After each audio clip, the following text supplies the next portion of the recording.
22 के महासौर में आपका स्वागत है। आपके साथ मैं हूं आशीष पांडे। 22 के महासौर में आपको बताएंगे कैसे अखिलेश का समाजवादी इत्र काले कारोबार में फंसता नजर आ रहा है, क्यों छापेमारी पर सियासत हो रही है।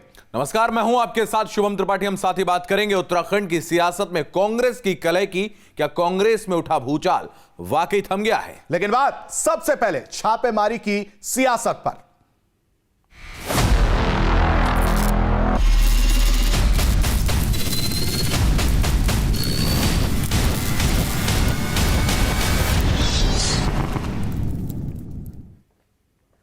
कन्नौज के कारोबारी के ठिकानों पर जीएसटी की टीम ने छापेमारी की और कन्नौज से लेकर कानपुर तक टीम की यह छापेमारी चली है। कानपुर से जीएसटी की टीम ने करीब 25 बक्से कैश बरामद किया। इस छापेमारी को लेकर इत्र कारोबारी से समाजवादी पार्टी के तार जोड़े जा रहे हैं। आखिर क्या है इस इत्र कारोबारी से अखिलेश का कनेक्शन? क्यों अखिलेश और समाजवादी पार्टी का नाम इत्र कारोबारी से जुड़ रहा है? समझिए इस रिपोर्ट से।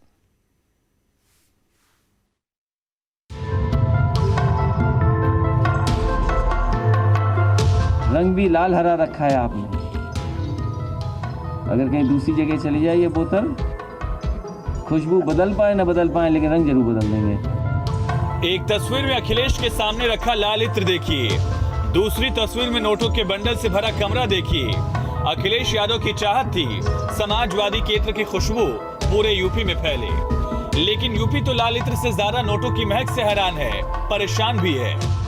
अहम तस्वीर आपको हम दिखाएं। जिस तरह ये बात निकलकर सामने आ रही थी कि करीब 150 करोड़ के आसपास की नकदी बरामद की गई थी। उसके बाद अंदर अगर आप देखिए तो अंदर जो घर का परिसर है वहां पर बड़े बड़े जो बक्से हैं वो अंदर आपको देखने को मिल रहे होंगे। एकदम नए बक्से यहाँ पर मंगाए गए हैं। करीब 1 दर्जन से ज़्यादा छोटे छोटे बक्से हैं और शायद जो नकदी बरामद की गई है उसको इन्हीं बक्सों में रखकर ले जाया जाएगा। लेकिन फिलहाल अंदर जाने की किसी को इजाज़त नहीं है। नोट भी लाख 2 लाख नहीं, करोड़ों में है। गिनती करने के लिए इंसान नहीं, मशीनें मंगाई गई। मशीनें भी इतनी कि इन्हें गिनने के लिए इंसान लगाने पड़ेंगे। समाजवाद का रंग देखें या इत्र का रंग या फिर इन नोटों का रंग।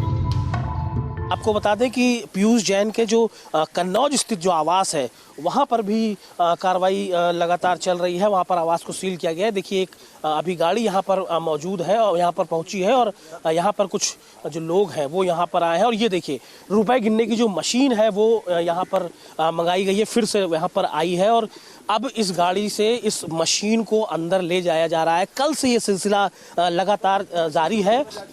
अब ये देखिए सर, कितनी मशीन अब तक जा चुकी हैं? सर कितनी मशीन है? कोई जानकारी नहीं। फिलहाल देखिए जानकारी नहीं दी जा रही, लेकिन ये देखिए ये कल्याणपुर ब्रांच इस मशीन के ऊपर लिखा हुआ है और लगातार ऐसी कई मशीनें कल से लेकर अब तक अंदर जा चुकी हैं। अखिलेश चाहते थे पत्रकार इत्र लगाएं तो दूर तक महक से ही पता लग जाए कौन आ रहा है। हमारे पत्रकार साथी लगा कर जाएंगे तो समाजवादी खुशबू वहां भी पहुंच जाएगी। वो जान जाएंगे कि कौन आने वाला है। लेकिन सुबह ही पता लगा जीएसटी वाले साहब आए हैं। कानपुर के आनंदपुर स्थित घर और प्रतिष्ठान में कन्नौज के कारोबारी पीयूष जैन के घर रेड पड़ी। दावा है रेड के दौरान की तस्वीरें सोशल मीडिया पर वायरल है। कहा जा रहा है कि इत्र बनाने वाले कारोबारी पीयूष जैन का बेडरूम नोट से भरा हुआ है। बक्से में नोट है, अलमारी में नोट है, जहां देखो वहां नोट है। लेकिन नोटों की रंग बिरंगी तस्वीरों की पुष्टि न्यूज स्टेट नहीं करता। आरोप है कि कई फर्जी फर्मों के नाम से बिल बनाकर जीएसटी की चोरी की गई। देखिए, फेक इनवॉइसिंग और फेक उसका क्रेडिट का केस है। तो आपको मालूम है कि जीएसटी लॉ में अगर आपकी इनवॉइस एक पर्टिकुलर अमाउंट से ज़्यादा है तो आपको ई वे बिल और ई इनवॉइस जनरेट करना होता है। लेकिन इसमें हमने ये पाया कि ये ऐसा आइटम है जिसपे टैक्स रेट काफ़ी ज़्यादा है, 28% का टैक्स रेट है और उसके अलावा सेस वगैरह भी है। तो ये पाया गया कि ये लोग बिना किसी इनवॉइस के, बिना ई वे बिल के ये माल निकाल रहे थे और इसमें 2-3 पार्टी शामिल हैं। सब फेक इनवॉइसेस थे और उसके वैल्यू को सप्रेस किया गया ताकि वो उसी परिधि में रहें जो निर्धारित है लॉ में। अब इस पे कार्रवाई हो रही है, अभी तो शुरुआत है। कारोबारी का अखिलेश और समाजवादी पार्टी से कनेक्शन तो जाहिर नहीं होता, लेकिन जो कनेक्शन सामने आ रहा है वो लाल इत्र से जरूर है। दावा किया जा रहा है कि जो इत्र अखिलेश ने 9 नवंबर 2021 को समाजवादी इत्र के नाम से लॉन्च किया था, उसको पीयूष जैन ने ही बनाया था। पीयूष जैन समाजवादी पार्टी के एमएलसी पुष्पराज जैन, जिन्हें लोग पम्मी जैन के नाम से भी जानते हैं, उनके रिश्तेदार बताए जाते हैं। अखिलेश यादव ने प्रेस कॉन्फ्रेंस में पम्मी जैन के नाम का जिक्र भी किया था। पम्मी जैन इस दौरान प्रेस कॉन्फ्रेंस में मौजूद भी थे। मुझे खुशी है इस बात की कि हमारे समाजवादी पार्टी के एमएलसी पम्मी जैन, उनके प्रयास से, उनकी टीम के प्रयास से एक बहुत अच्छा परफ्यूम बनाया है। और जैसा कि उन्होंने कहा, जो महकते हुए जाएंगे उन्हें समाजवादी पार्टी और समाजवादी विचारधारा याद दिलाते हुए जाएंगे। एक तरफ अखिलेश चुनावी रैलियों और प्रेस कॉन्फ्रेंस में सरकार को घेर रहे हैं, दूसरी तरफ बीजेपी पर सरकारी संस्थाओं के दुरुपयोग का आरोप लगा रहे हैं। एसआईटी किस दिशा में जांच ले जाए, ये सरकार और भारतीय जनता पार्टी तय करती है। ये सभी संस्थाओं को ध्वस्त करने का काम कर रही भारतीय जनता पार्टी। कारोबारी पर छापेमारी एक तरफ, अखिलेश के करीबियों पर इससे पहले भी छापेमारी हो चुकी है।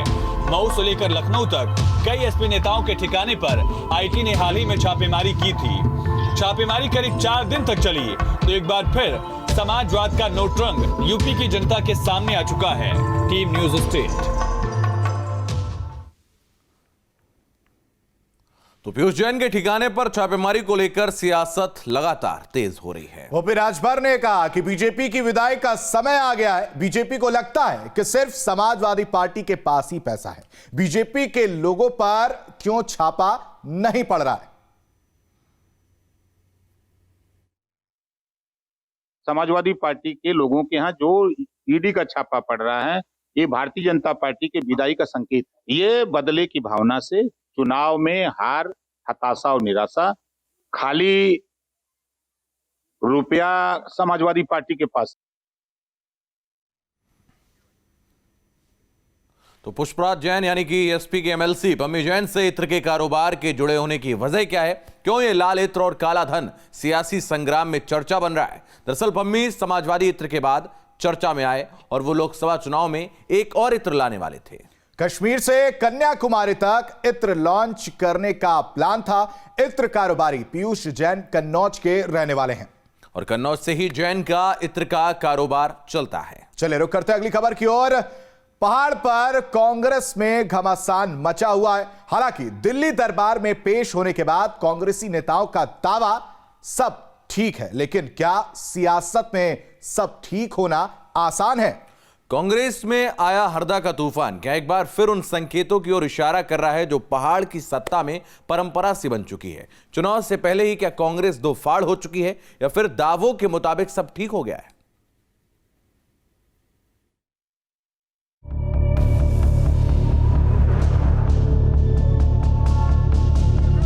उत्तराखंड कांग्रेस में बवाल है कि थमने का नाम नहीं ले रहा। तस्वीरें इसकी गवाह है। एक तरफ दिल्ली में कांग्रेस हाईकमान के साथ बैठक चल रही थी, तो दूसरी तरफ हरीश रावत और प्रीतम सिंह के समर्थकों में हाथापाई हो गई। कांग्रेस कार्यकर्ताओं ने पूर्व राज्य मंत्री राजेंद्र शाह को पीट दिया।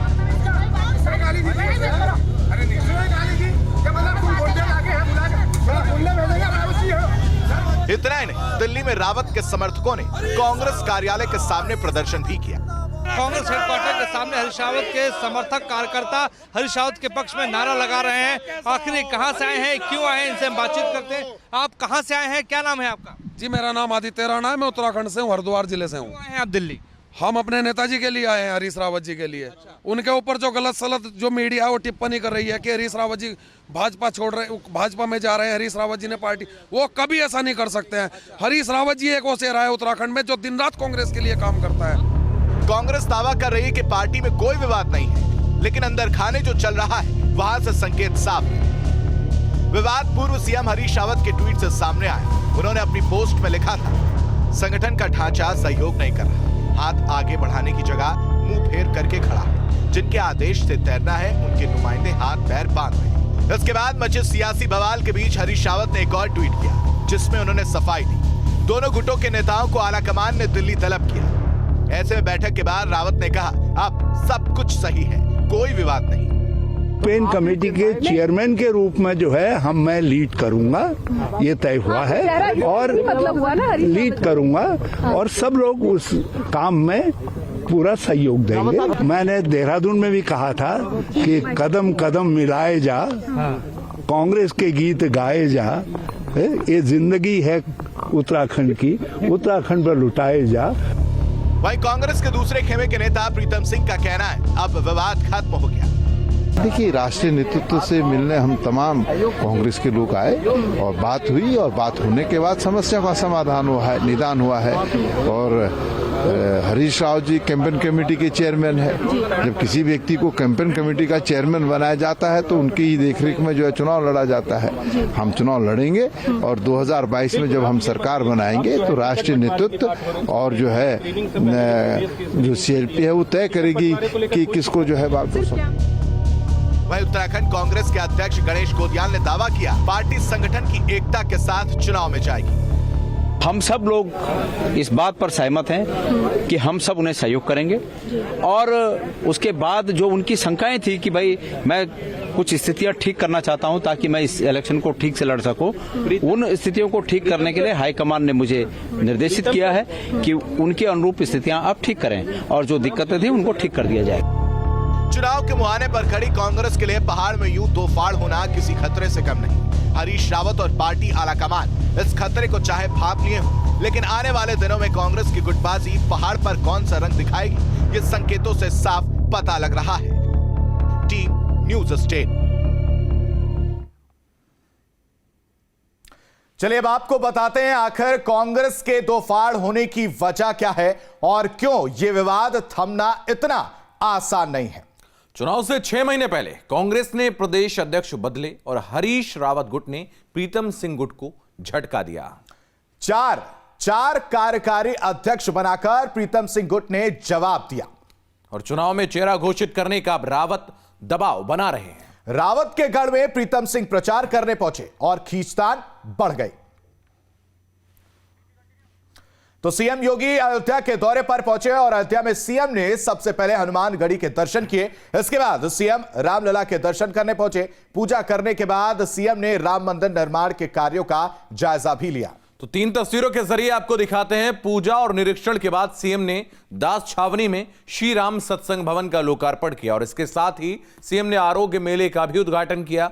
यह मेला 2 दिन तक चलेगा, जिसमें लोगों को आयुर्वेद के जरिए इलाज की सुविधा भी दी जा रही है। इस मौके पर सीएम योगी ने जनता से पूछा कि राम भक्तों की सरकार चाहिए कि गोली चलाने वालों की सरकार।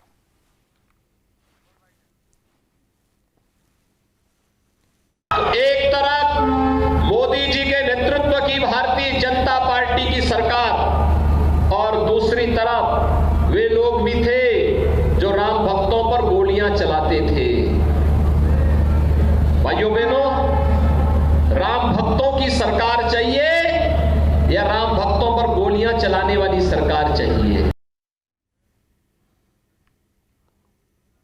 तो 22 का महासमर में वक्त एक छोटे से ब्रेक का, फौरन लौटेंगे।